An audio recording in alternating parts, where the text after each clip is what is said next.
Esse vídeo aborda um tema que é bastante delicado, eu estou já há bastante tempo com ele guardado aqui, engavetado, para fazer um vídeo sobre isso, mas meio que jogando para frente porque é um tema difícil. E eu vou te falar sobre ele sem entrar numas, né, sem ficar chateado, não vou contar muito as minhas coisas, minhas histórias pessoais, porque realmente ele é delicado para mim, mas eu vou te contar principalmente como que eu fiz para lidar com o meu luto.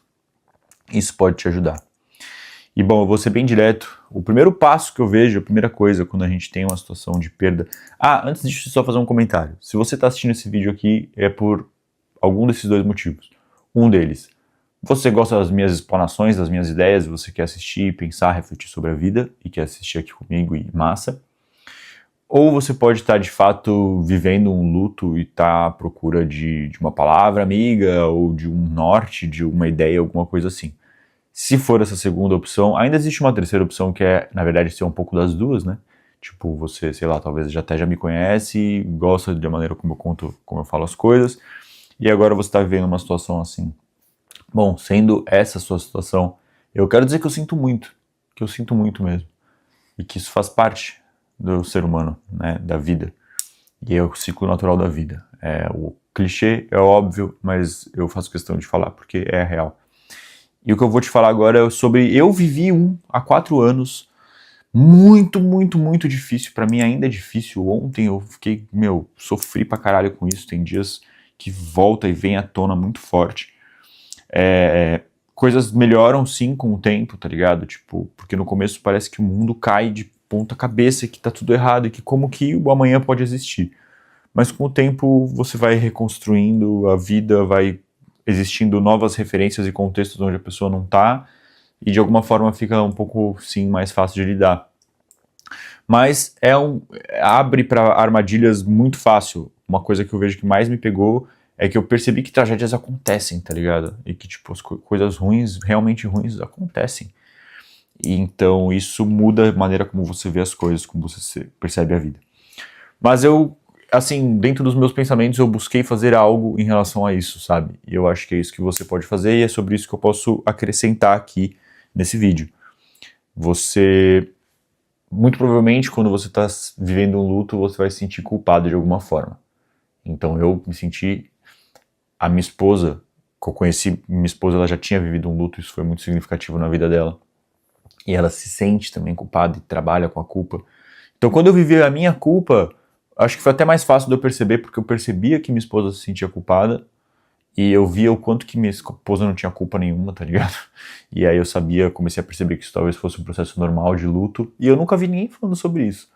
Então a culpa parece que faz bastante parte, porque eu dei uma conversada com o ChatGPT para entender por que a gente sente essa culpa, e ele falou uma coisa que foi um tanto abstrata, mas me fez muito sentido, que tem a ver com a gente buscar um fechamento para as coisas, a gente buscar um sentido para as coisas, tipo, é como se algo acontecesse que interrompesse um caminho e o nosso cérebro tenta procurar uma ideia, tipo, ele tenta procurar uma saída, e a culpa é uma saída, é uma resposta que na verdade não tem muito sentido mesmo, é só o seu cérebro tentando administrar o que aconteceu em busca de alguma sensação, uma sensação que meio que te reflita aquele episódio, tá ligado?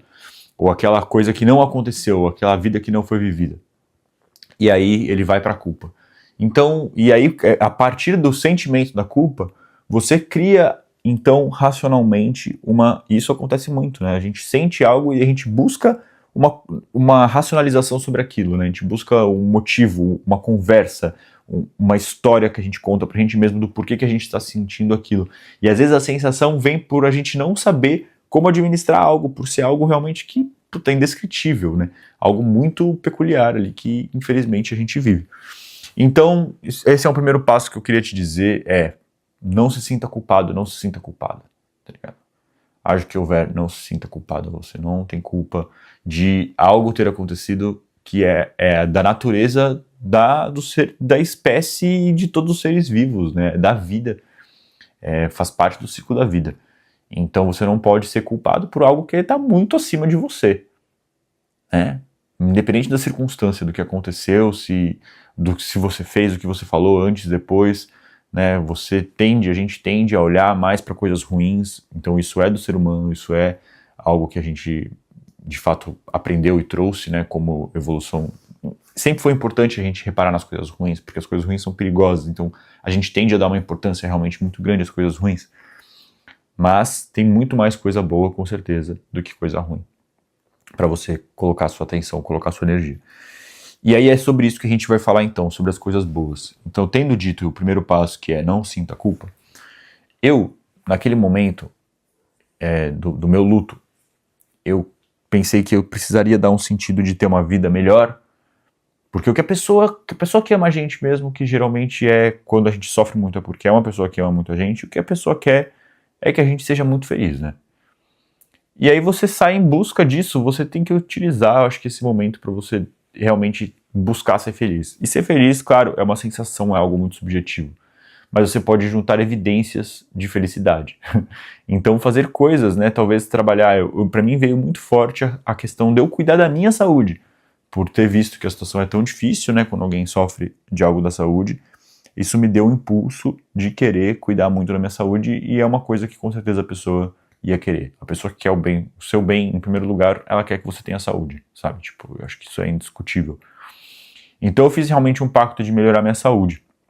E fui melhorando muitas coisas da minha vida ao longo desses anos. Foram 4 anos. E o que eu fiz foi estar sempre me dedicando, dando pequenos passos. Eu pensei em todas as coisas que eu queria conquistar e tudo aquilo que eu queria ser naquele momento. Tudo que eu deveria fazer e todos os conselhos que aquela pessoa me daria. E isso veio muito claro pra mim, tipo, eu já tenho todas as respostas do que eu perguntaria pra essa pessoa, porque ela era uma grande conselheira pra mim. E eu falei, bom, eu vou seguir todos os conselhos dela então. Todos os conselhos que ela pode me dar, eu vou seguir. Eu acho que esse é o melhor que eu posso fazer.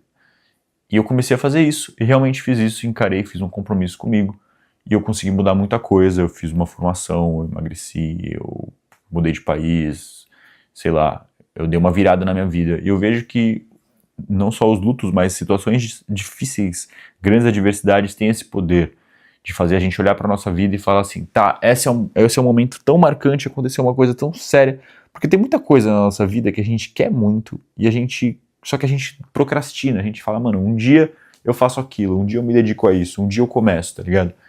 E o luto pode ser uma oportunidade de você pegar essas coisas e falar, não, foda-se, vou começar isso agora, olha o que aconteceu, tipo, é um momento importante o suficiente para você dar uma virada na sua vida, sabe? E eu acho que você, não que o luto sirva para isso, que ele venha com essa intenção, mas você pode aproveitar essa força que você não tem aonde direcionar, essa dor, essa energia, essa coisa terrível, e transformar isso em combustível para você, sabe? E viver a vida que você gostaria de viver. E sem culpa também, sabe? Porque eu acho que logo no começo, quando eu vivi isso, eu tentei fazer tudo ao mesmo tempo, sabe? Eu tentei parar de fumar, eu tentei começar a beber, porque era uma coisa que ela sempre falava. Eu tentei estudar inglês, que era coisa que ela sempre falava que eu precisava fazer. Eu comecei a faculdade, eu comecei 2 faculdades, eu realmente fui extremo. Daí eu queria treinar, eu comecei o CrossFit, que é um negócio puta difícil, tá ligado? Então, tipo, a primeira coisa que eu descobri é isso, que o luto pode ser um caminho pra você, um motivo pra você virar a chave, olhar pra tudo que você quer fazer, que você quer conquistar, que você quer mudar em você, e começar, e criar um compromisso com você de, tipo, fazer, tá ligado? Esse é um primeiro ponto. Mas aí, o fazer tem uma próxima dificuldade, porque daí o fazer, pra mim, o que funcionou em 4 anos, tá, que começou a minha virada de chave, o fazer pra mim faz sentido quando a gente pega uma coisinha de cada vez e vai transformando em hábito, sabe? Então, tipo, eu tentei virar a chave da saúde de uma vez. Não dá. Eu tive que primeiro começar a beber água, eu tive que começar a dormir direito, eu tive que começar a me alimentar um pouco melhor, eu tive que começar a fazer um pouquinho de exercício de vez em quando, tive que começar a pegar um pouco mais pesada nos exercícios, eu tive que começar a colocar mais exercício na vida. Enfim, só que isso são anos. Se você, tipo, pensa que, cara, fazem 4 anos que eu comecei. Eu fiquei 1 ano só patinando sem conseguir construir praticamente nada. E aí eu resolvi que foi esse 1 ano que eu fiquei, tipo, tentando virar uma chave e mudar tudo na minha vida de uma vez. Aí eu tentei, a cabeçada não consegui, eu parei, pensei e falei, não, eu vou uma coisinha de cada vez então.